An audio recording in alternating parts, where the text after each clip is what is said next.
स्वागत है आप सभी का आज के श्रावण मास विशेष शिव महापुराण कथा के अंतर्गत। आज हम भगवान शिव और माता पार्वती के विवाह की सुंदर और रोचक कथा का श्रवण करेंगे। तो तैयार हो जाइए, आज की कथा आरंभ करते हैं। नारद मुनि ने पूछा, हे प्रभु, अब आप कृपा पूर्वक ये बताइए कि जब सप्तर्षि हिमालय को समझाकर चले गए, उसके बाद हिमवान ने क्या किया। तब ब्रह्मा जी उत्तर देते हैं, हे मुनीश्वर, अरुंधति के साथ उन सप्तर्षियों के चले जाने पर हिमवान ने जो किया, अब वो मैं तुम्हें सुनाता हूँ। सप्तर्षियों के जाने के बाद हिमवान ने अपने मेरु आदि पुत्र, भाई, बंधुओं को आमंत्रित करके पुत्र तथा पत्नी सहित बड़े हर्ष का अनुभव करने लगे। उसके बाद ऋषियों की आज्ञा के अनुसार हिमवान ने अपने पुरोहित गर्ग मुनि से बड़ी प्रसन्नता के साथ लग्न पत्रिका लिखवाई। उस पत्रिका को उन्होंने भगवान शिव के पास भेजा। पर्वतराज के बहुत से आत्मीय जन प्रसन्न मन से अनेक प्रकार की सामग्रियां लेकर भगवान शिव के पास गए। कैलाश पर भगवान शिव के समीप पहुंचकर उन लोगों ने शिव को तिलक लगाया और वो लग्न पत्र उनके हाथ में दिया। वहां भगवान शिव ने भी उन सभी का यथा योग्य विशेष सत्कार किया और फिर वे सभी लोग प्रसन्नचित होकर शैलराज के पास वापस लौट आए। उसके बाद हिमवान ने अनेक प्रदेशों में रहने वाले अपने बंधुओं को लिखित निमंत्रण भेजा, जो उन सबको सुख देने वाला था। उसके बाद वे बड़े आदर और उत्साह के साथ उत्तम अन्न और अनेक प्रकार की विवाह उचित सामग्रियों को संग्रह करने लगे। उन्होंने चावल, गुड़, शक्कर, आटा, दूध, दही, घी, मिठाई, नमकीन पदार्थ, मक्खन, पकवान, महान स्वादिष्ट रस और अनेक प्रकार के व्यंजन इतने अधिक एकत्र किए कि सूखे पदार्थों के पहाड़ खड़े हो गए और द्रव्य पदार्थों की बावड़ियां बन गई। शिव के पार्षदों और देवताओं के लिए हितकर अनेक प्रकार की वस्तुएं, भांति भांति के बहुमूल्य वस्त्र, आग में तपाकर शुद्ध किए हुए सुवर्ण, रजत और विभिन्न प्रकार के मणि रत्न, इनका और अन्य उपयोगी द्रव्यों का विधि पूर्वक संग्रह करके गिरिराज ने मंगलकारी दिन में मांगलिक कृत्य करना आरंभ किया। पर्वतराज के घर की स्त्रियों ने पार्वती का संस्कार करवाया। उसमें मंगल पूर्वक भांति भांति के उत्सव मनाए गए। हर्ष भरे हृदय से उत्तम मंगलाचार का संपादन करके हिमालय भी अत्यंत प्रसन्न हुए और फिर अपने बंधुजनों के आगमन की प्रतीक्षा करने लगे। इसी बीच में उनके निमंत्रित बंधु बांधव भी आने लगे। देवताओं के निवास भूत गिरिराज सुमेरु दिव्य रूप धारण करके अनेक प्रकार के मणियों और महारत्नों को अपने साथ लेकर अपनी पत्नी और पुत्रों के साथ हिमालय के घर आए। मंदराचल, अस्ताचल, उदयाचल, मलय, दरदुर, निषद, गंधमादन, करवीर, महेंद्र, पारियात्र, क्रौंच, पुरुषोत्तम शैल, नील, त्रिकुट, चित्रकूट, वेंकट, श्रीशैल, गोकामुख, कालंजर, कैलाश और अन्य पर्वत दिव्य रूप धारण करके अपनी पत्नियों और पुत्रों के साथ बहुत सारी भेंट सामग्री लेकर वहां आ पहुंचे। अन्य द्वीपों में भी जितने पर्वत थे वे सब भी हिमालय के घर आए। शिवा और शिव का विवाह है, ये जानकर सबने बड़ी प्रसन्नता के साथ अपना अपना योगदान दिया। शोणभद्र आदि नदियां और संपूर्ण नदियां दिव्य नर नारियों के रूप धारण करके अनेक प्रकार के अलंकारों से विभूषित होकर शिव पार्वती का विवाह देखने के लिए आए। गोदावरी, यमुना, सरस्वती, वेणी, गंगा, नर्मदा और अन्य श्रेष्ठ सरिताएं भी बड़ी प्रसन्नता के साथ हिमवान के घर आए। सबके आने से हिमालय की दिव्य पुरी सभी ओर से भर गई। वो सब प्रकार की शोभाओं से संपन्न थी। वहाँ बड़े बड़े उत्सव हो रहे थे। ध्वजा पताकाएं फहरा रही थी। वंदनवारों से उसकी शोभा बढ़ रही थी।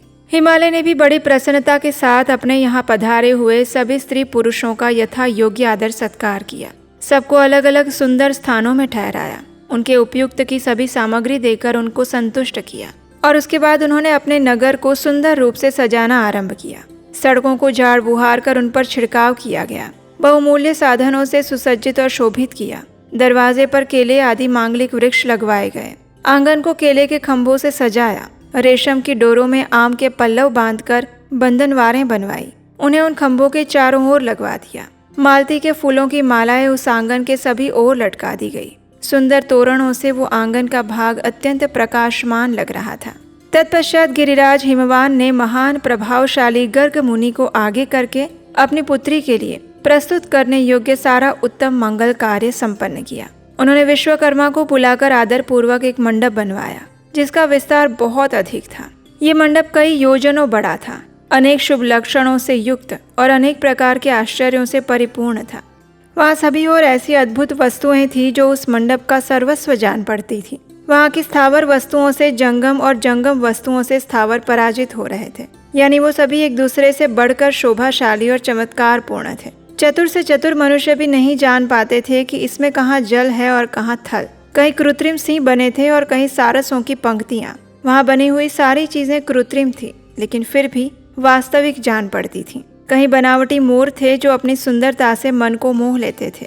कई कृत्रिम स्त्रियां थी जो पुरुषों के साथ नृत्य करती हुई दिखाई जाती थी। वे कृत्रिम होने पर भी सब लोगों की ओर देखती और उनके मन को मोह में डालती। ऐसे ही विधि से मनोहर द्वारपाल बनाए गए थे। वे स्थावर होने पर भी जंगम लग रहे थे।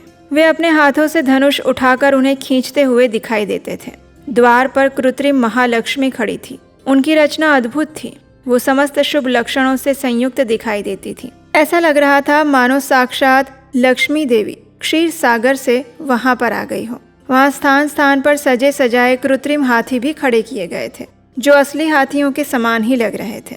प्रसन्न चित्त वाले विश्वकर्मा ने देवताओं और मुनियों को भी आश्चर्य में डालने के लिए ऐसी अद्भुत रचनाएं बनाई थीं। भगवान शिव के वाहन नंदी की जैसी आकृति है, ठीक वैसा ही वो नंदी भी बनाया गया था और इस प्रकार उन्होंने दिव्य मंडप की रचना की थी। उसके बाद गिरिराज हिमवान की आज्ञा से परम बुद्धिमान विश्वकर्मा ने देवता आदि के निवास के लिए उनके कृत्रिम लोकों का भी यत्न पूर्वक निर्माण किया। उन्हीं लोकों में उन्होंने उन देवताओं के लिए अत्यंत तेजस्वी, परम अद्भुत, सुखदायक बड़े बड़े दिव्य मंचों, सिंहासनों की रचना की। इस प्रकार उन्होंने मुझ स्वयंभू ब्रह्मा के लिए भी क्षण भर में अद्भुत सत्य लोक की रचना कर दी। साथ ही भगवान विष्णु के लिए क्षण भर में दूसरे दिव्य वैकुंठ धाम का निर्माण कर दिया। देवराज इंद्र के लिए भी सभी ऐश्वर्यों, दिव्य अद्भुत और उत्तम संपन्न सामग्री के साथ समृद्धिशाली महलों की रचना की गई। और फिर भगवान शंकर के लिए भी उन्होंने एक शोभाशाली गृह का निर्माण किया, जो शिव के चिन्हों से युक्त और शिवलोकवर्ती दिव्य भवन के समान अनुपम था। सभी देवताओं ने इस कार्य की भूरी भूरी प्रशंसा की। हिमवान की तरफ से मंगल पत्रिका पाकर भगवान शंकर ने प्रसन्नता पूर्वक उसको हाथ में लेकर अपने हृदय में बड़े हर्ष का अनुभव किया। उन्होंने उसको पढ़कर उसका स्वीकार किया। हे नारद, उसके बाद भगवान शंभु ने लोकाचार का आश्रय लेते हुए तुम्हारा स्मरण किया।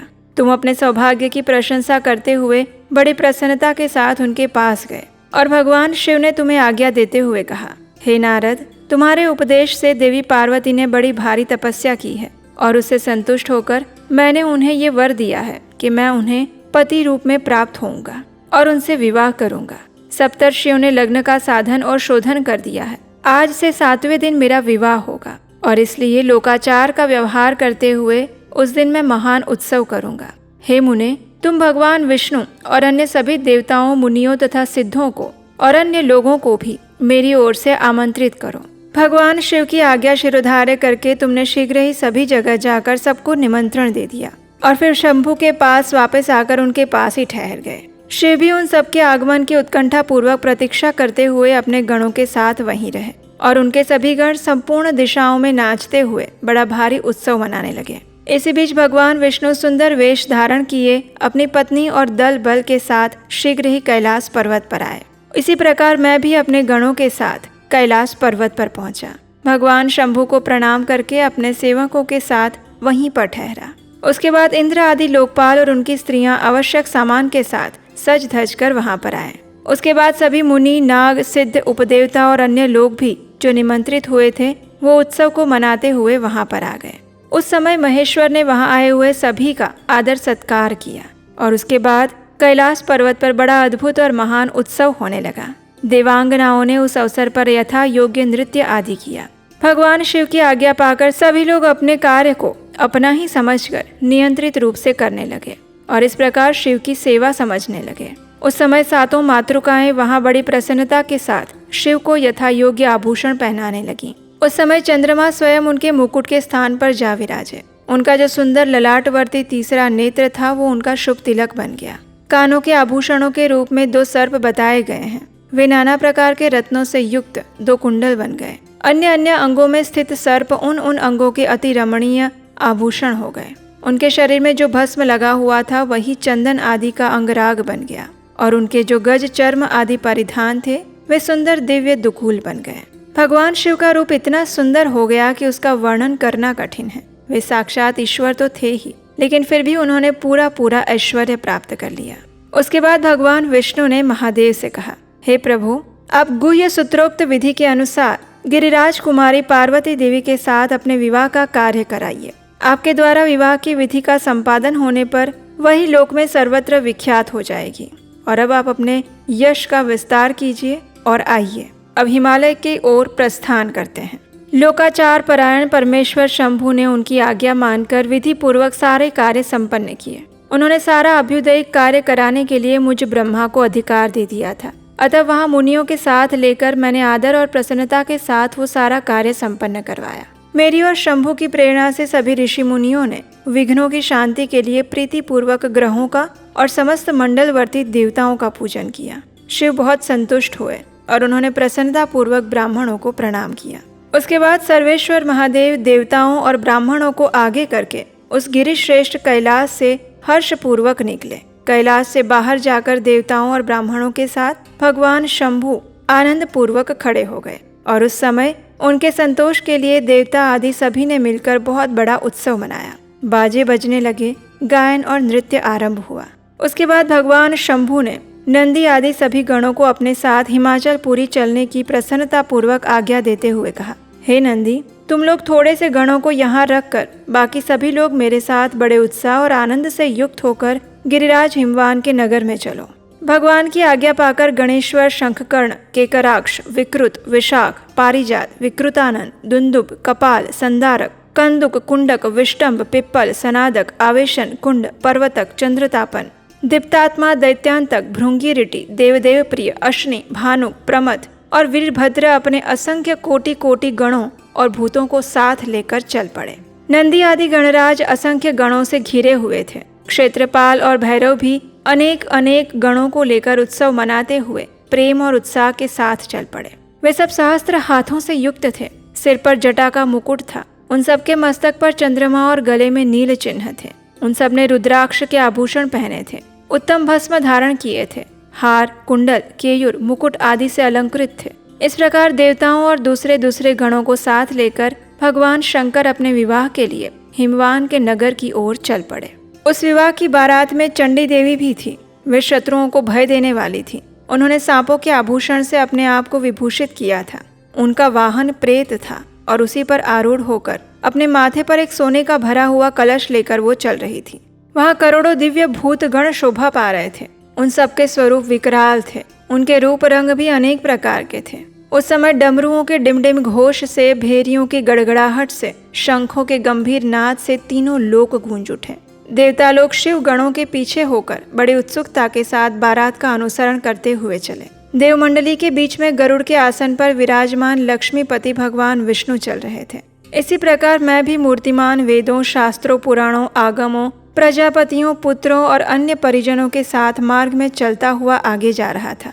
उस समय बारात के साथ यात्रा करते हुए बहुत से ऋषि मुनि भी अपने तेज से प्रकाशित हो रहे थे। वे सभी शिवजी का विवाह देखने के लिए उत्कंठित थे, बिल्कुल उसी प्रकार जिस प्रकार आप सब हैं। शाकिनी, यातुधान, बेताल, ब्रह्म राक्षस, भूत, प्रेत, पिशाच, प्रमद आदि सभी गण, तुम्बरु, नारद, हाहा, हुहु आदि श्रेष्ठ गंधर्व और किन्नर भी बड़े हर्ष से भरकर बाजा बजाते हुए चल रहे थे। सभी जगन माताएं, सारी देव कन्याएं, गायत्री, सावित्री, लक्ष्मी और अन्य देवांगनाएं, ये और दूसरी देव पत्नियां भी शंकर जी का विवाह है ये सोचकर बड़ी प्रसन्नता के साथ उसमें सम्मिलित होने के लिए गई। उसके बाद भगवान विष्णु आदि सभी देवताओं के साथ भगवान शिव हिमालय नगर के समीप जा पहुंचे। गिरिराज हिमवान ने जब ये सुना कि सर्वव्यापी शंकर मेरे नगर के निकट आए हैं, तब उन्हें बड़ी प्रसन्नता हुई। उन्होंने बहुत सारा सामान एकत्रित करके पर्वतों और ब्राह्मणों को महादेव जी के साथ वार्तालाप करने के लिए भेजा। वे स्वयं भी बड़ी भक्ति के साथ महेश्वर का दर्शन करने के लिए गए। वहाँ पर सभी पर्वतों और ब्राह्मणों ने भी सदा शिव की वंदना की। सभी ने प्रेम पूर्वक उनका और उनके बारात का आदर सत्कार किया। इसी प्रकार भगवान शिव के पीछे और अगल बगल में खड़े हुए दीप्तिमान देवता आदि को भी देखकर गिरिराज ने उन सबके सामने मस्तक झुकाया। उसके बाद हिमवान की पत्नी मेना के मन में भगवान शिव के दर्शन की इच्छा हुई, इसलिए उन्होंने हे नारद तुम्हें बुलाया।